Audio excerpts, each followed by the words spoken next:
Hi friends, this is Satya from Satya Tirona's Creativity. How are you all? I'm fine. In the previous session, I gave you an introduction about bottom-up parser. Now I'm going to teach you about a LR parser. Also, I'm going to tell you how to create a canonical collection of LR of 0 items and how to create a data flow diagram and also how to construct a LR of 1 parsing table. If anyone who is watching this video and still didn't subscribe to my channel, please do go and smash down the subscribe button and don't forget to click on the bell icon for more updates. In the case of parser, it is mainly divided into a top-down and bottom-up parser. The top-down parser, we have seen recursive descent parser and LL of 1 parser. In the bottom-up parser, we have two types, LR parser and operator precedence parser. The operator precedence parser that we will see in the future videos. Here we are going to see about LR parser, that is divided into LR of 0, SLR of 1, LR of 1 and CLR of 1. Here LR means left to right scan of the input. While doing the passing table, we are going to scan the input from left to right. SLR means simple LR. LALR means look ahead LR. CLR means canonical LR. Okay, I am going to explain you with this grammar. LR of 0 and SLR of 1 uses the canonical collection of LR of 0 items while constructing the passing table, whereas LALR of 1 and CLR of 1 uses the canonical collection of LR of 1 items.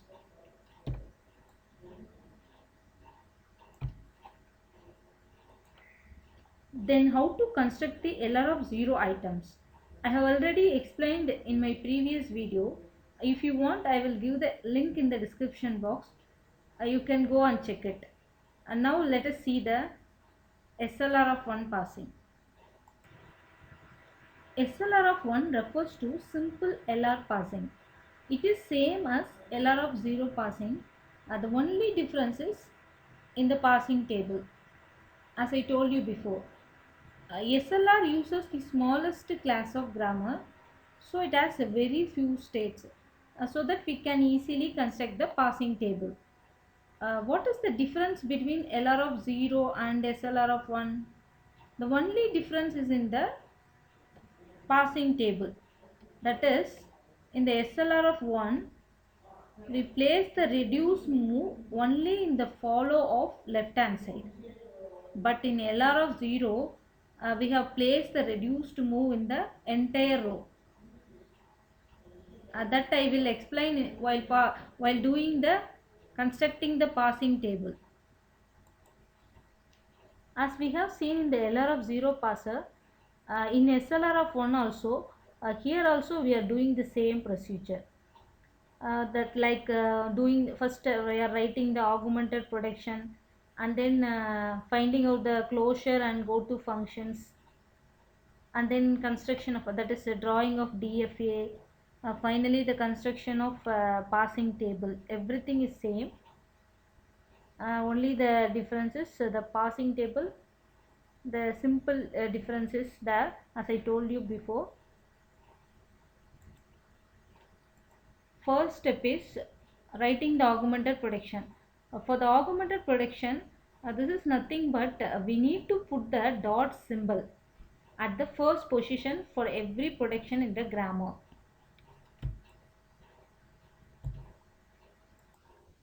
After finding out the augmented production, we have to apply the closure function to the starting symbol.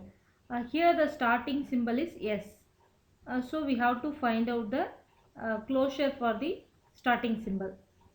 That is the closure of S dash tends to dot E.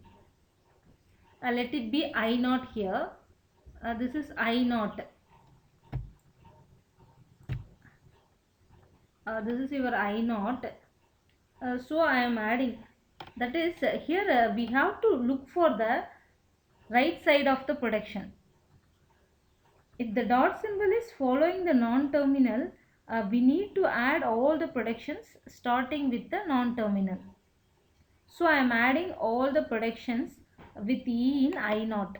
So I naught becomes like this.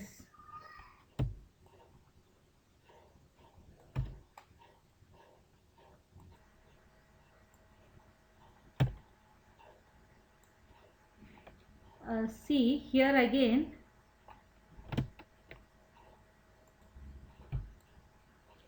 See here again. A dot is following the non-terminal T and F. So I am adding the corresponding projections for the T and F in I naught. Finally we get the I naught here like this. After finding out the closure function, next we have to find out the goto function for every terminal and non-terminal. Let me explain with an data flow diagram. If the dot symbol is at the end of the projection, no need to apply the function. We have to stop there because that is the acceptance states. Otherwise we need to apply to the goto function. We need to apply the goto function till we get the symbol dot symbol at the last. So goto function is nothing but we are going to make the transition on each and every symbol in the I naught state. That is goto function. So first I am applying transition on E in I naught state. Let it be I1. In I1, look for E in the I naught state. That is especially in the right side of the projection. Write those projections in I1. So I am writing these projections, these two projections in I1 state. With one step movement of a dot symbol. Second, I am applying transition, that is goto function on E. In that is on E on T in I naught. Let it be I2. So here I am writing the projections with a T at the right side of the projections, which is followed by the dot symbol with one step movement of the dot symbol. So I am shifting the dot symbol one step. That is same as in the I1. So I am here we are getting I2 like this. Then I am making the transition on F in I naught. I get I3. And then finally I am making the transition on the terminal ID. I get I4. In I1 we have the projection S dash tends to E dot. Look the projection. Here we are having the dot symbol at the end of the non-terminal symbol. So we have, as I told you before, if the dot symbol is at the end of the projection, no need to apply the function again. So we leave it.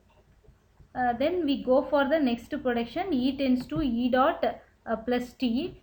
Here we are the dot symbol is followed by the plus symbol. So we have to write it in I5. So E tends to E plus dot T. Here we are having the dot symbol followed by the T non-terminal. So we have to write the projections for T also in I5. So I am writing T tends to dot T star F, T tends to dot F. Look here, here also F is followed by, that is dot is followed by the non-terminal F. So we have to write the projection for F also. So I am writing F tends to dot ID here.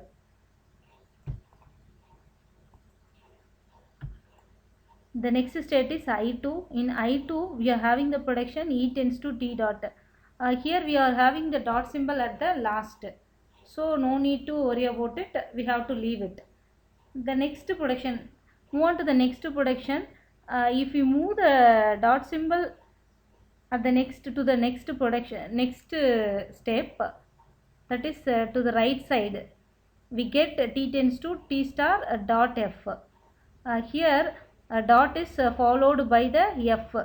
So we have to write the production for f also. So I am writing the f production here. F tends to dot id. Let the state be I6. Then in I5 we have to move the dot symbol one step to the right till we get the, because we have to move the dot symbol at the end of the production. We have to do the iterations till the dot symbol is at the end of the production. So in I5 e tends to e plus dot t, we are shifting the dot symbol one step ahead. So we get e tends to e plus t dot. Let it be I7. Then the next production, here also we are moving the dot symbol one step ahead. So we get t tends to t dot star f. In the next production, t tends to dot f, we are moving the one step ahead. We get the state like I3, so I am putting the arrow here, t tends to f dot. Then go to the next production, f tends to dot id. We have to move the dot symbol to the right. So we get f tends to id dot. It is same as the I4 state. So I am putting the arrow like this.